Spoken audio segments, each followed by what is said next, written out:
कधी लेकरांनी आईचा जीव वाचवल्याचं तुम्ही ऐकलंय का? ते सुद्धा अवघ्या 3 वर्षाच्या चिमुकल्यानं. हो, असंच काहीसं घडलंय. कधी कधी लहानगे असं काही करतात की मूर्तीपेक्षा कीर्ती महान असं म्हणावं लागेल. असाच एक व्हिडिओ सोशल मीडियावर व्हायरल होतोय.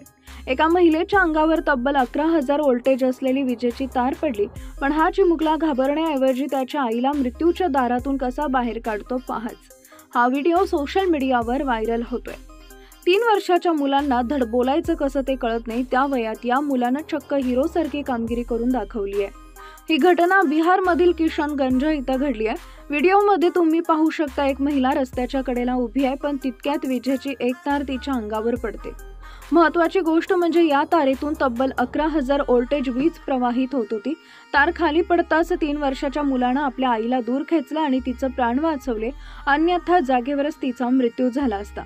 लोक मुलाच्या धाडसाचं कौतुक करत आहेत. व्हायरल होत असलेला हा व्हिडिओ सोशल मीडिया प्लॅटफॉर्म एक्सवर @NBT बिहार नावाच्या खात्यासह शेअर करण्यात आलेला आहे. हा व्हिडिओ आतापर्यंत हजारो वेळा पाहिला गेलाय. व्हिडिओमध्ये दिसत असलेल्या मुलाचे लोक कौतुकही करत आहेत. एका युजरनं कमेंट करताना लिहिलं, छोटा पॅकेटनं चमत्कार केला. कमेंट करताना दुसऱ्या युजरनं लिहिलं, हा छोटू हा एक मोठा धमाका आहे. आणखी एका युजरनं कमेंट केले की छोटा मोठा असा फरक नसतो, ज्याच्याकडे धैर्य असतं तो जिंकतो. दुसऱ्या युजरनं लिहिलंय की मोठे असण्यानं काही फरक पडत नाही, लढण्यासाठी तुमच्याकडे हृदय असणं आवश्यक आहे. आणखी एका युजरनं कमेंट केली आहे की मोठं झाल्यावर छोटं पॅकेट काहीतरी नक्की बनेल.